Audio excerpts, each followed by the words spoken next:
Fala investidor, no vídeo de hoje nós vamos tratar aqui sobre previdência privada. O que é uma previdência privada, quais as diferenças entre elas, o que é um PGBL, o que é um VGBL, os tipos de tributação, tributação progressiva, regressiva, a diferença entre elas, qual o cenário melhor para cada um desse tipo de plano. Eu também vou trazer aqui no final do vídeo a minha opinião sobre previdência privada, se vale a pena, se não vale a pena. O que você tem que ficar atento se for fazer uma previdência privada, porque você pode estar sendo enganado por gerentes de bancos que querem simplesmente vender um produto para vocês. Então, se você estiver nesse canal aqui pela primeira vez, já se inscreve, vamos fortalecer aqui o canal. Deixa o seu like no vídeo, encaminha para outras pessoas que você sabe que quer fazer previdência privada, mas que possa estar caindo em algum golpe, né, caindo em alguma armadilha, alguma pegadinha. Então você já aproveita e dissemina esse conhecimento também.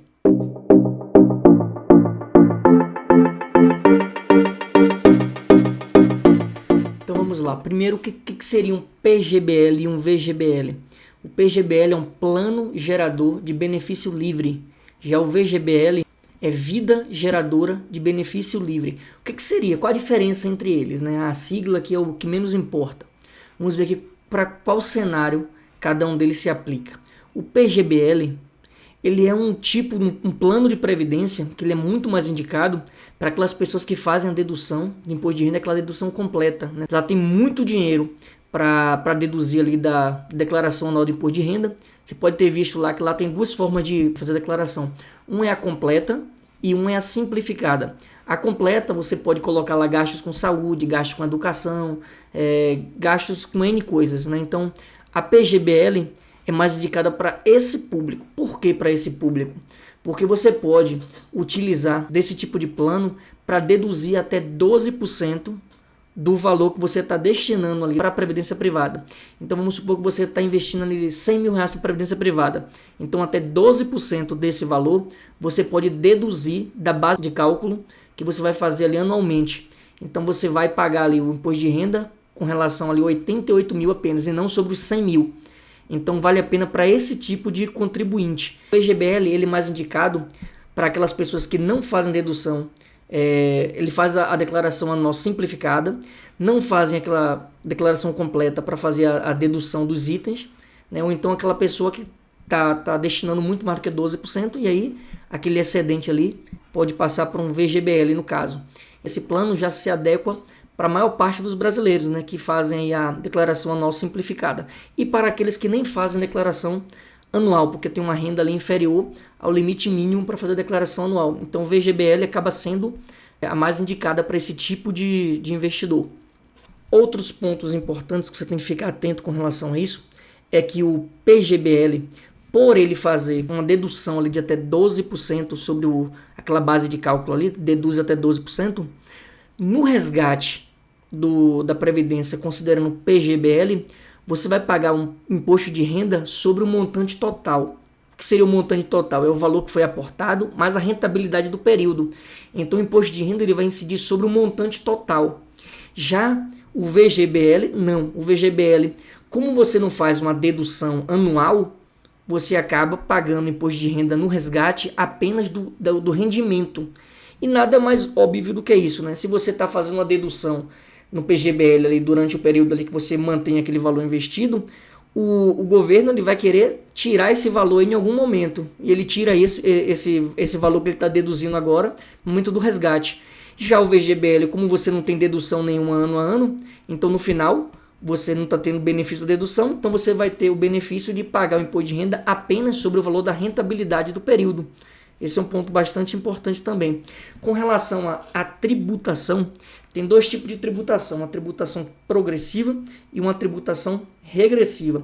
A tributação regressiva ela é muito mais indicada para aquelas pessoas que querem fazer um plano de previdência para longo prazo, porque com o passar do tempo, você vai diminuindo a alíquota de incidência do imposto de renda no tempo do período do resgate. Então, se você fica ali até 2 anos com aquele plano de previdência, você vai pagar a alíquota máxima de 30%. Então, você tendo de 2 a 4 anos, aí você vai pagar uma alíquota de 25%, de 4 a 6 anos, de 20%, né? E assim sucessivamente, de 6 a 8 anos, e vai diminuindo até chegar à alíquota mínima de 10%, que é quando você fica mais de 10 anos com o seu plano de previdência. Então, se você fica até 2 anos, você vai pagar a alíquota máxima, e se você passar mais de 10 anos, você vai pagar a alíquota mínima, que é de 10%.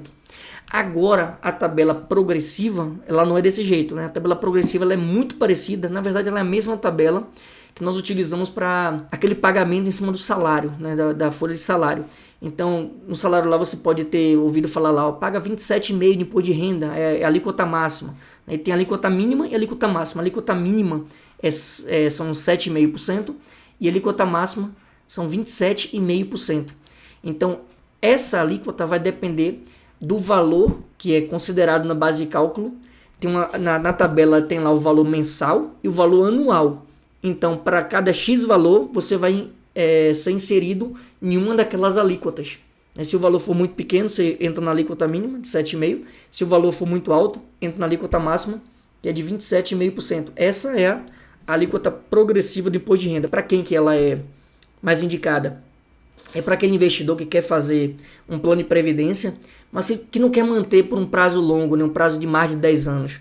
Então vale a pena fazer dessa alíquota progressiva. Por quê? Porque às vezes a pessoa nem tem um valor tão expressivo lá nesse investimento de previdência privada, e por não ter um valor tão expressivo, a alíquota que ele vai pagar é uma alíquota menor. Né? Essa alíquota menor acaba sendo mais interessante para esse investidor que quer sacar o dinheiro aí no prazo pequeno.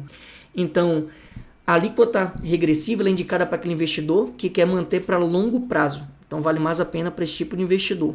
Né? Quais são aqui as nuances que você tem que ficar atento para fazer aqui um plano de previdência privada? Primeiramente, você tem que ficar atento à taxa de carregamento. A taxa de carregamento ela pode variar de 0 até 6%. Então, quando for fazer um plano de previdência, dá uma verificada. Existe taxa de carregamento, porque tem bancos que não cobram taxa de carregamento. Então, você tem que ficar atento a isso, porque pode variar até 6%. Imagina você bota R$100, desses R$100, R$6 vai ser pago aí para o banco como taxa de carregamento. Uma outra taxa que você tem que ficar atento também é a taxa de administração. A taxa de administração é uma taxa que você está delegando aquele serviço ali, né? Você poderia estar fazendo sua própria previdência, mas você quer que um banco que cuide disso para você, né? Então você vai pagar uma taxa de administração para ele. Então, se você for fazer uma análise dos valores da rentabilidade dos planos de previdência, já tem uma rentabilidade muito pequena. Né? Então, aqui vai a minha opinião sobre plano de previdência privada. Né? Então, já tem uma taxa muito pequena de rentabilidade. Por quê? Porque como é um negócio que visa garantir o futuro de uma pessoa, o banco ele costuma utilizar esse dinheiro que está sendo aportado e coloca esse dinheiro em fundos de renda fixa, né? Tesouro direto.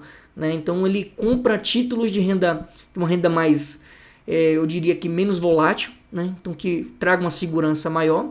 E com certeza, como na lei do risco-retorno, quanto maior for a segurança, você vai ter um retorno menor também. Então, a rentabilidade de plano de previdência geralmente é muito pequena.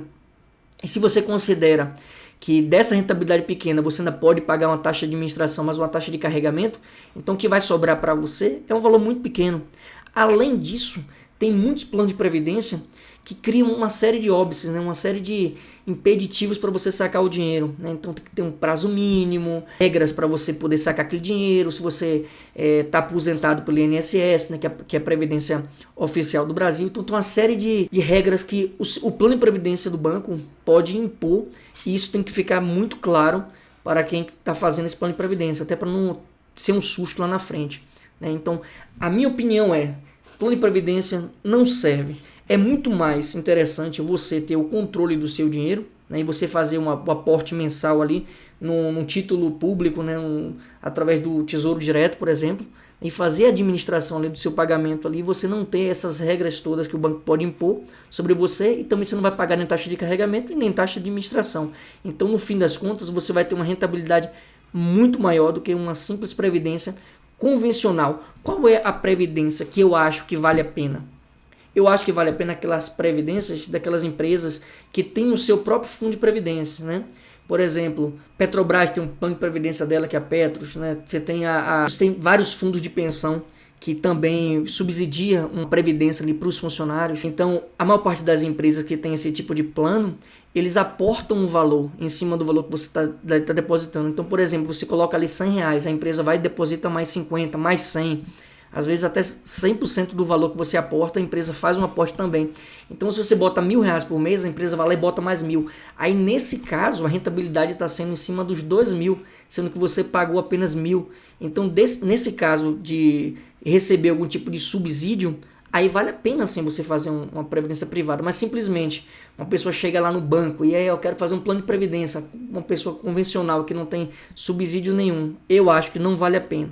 Justamente pelas taxas que você pode pagar e da burocracia que você pode ter para fazer o resgate desse dinheiro no futuro, né? Então, se esse vídeo foi útil para você, eu já peço que você se inscreva no canal, deixa o like no vídeo, né? Encaminha para outras pessoas.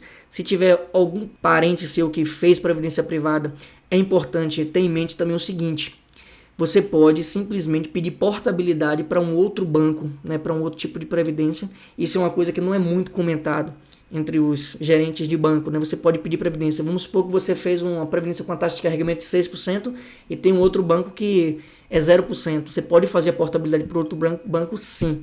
Você pode, é um direito seu, né? Isso é muito pouco falado, mas você pode estar utilizando desse benefício. Então, espero que eu tenha ajudado vocês a esclarecer esse tipo de dúvida e até o nosso próximo encontro.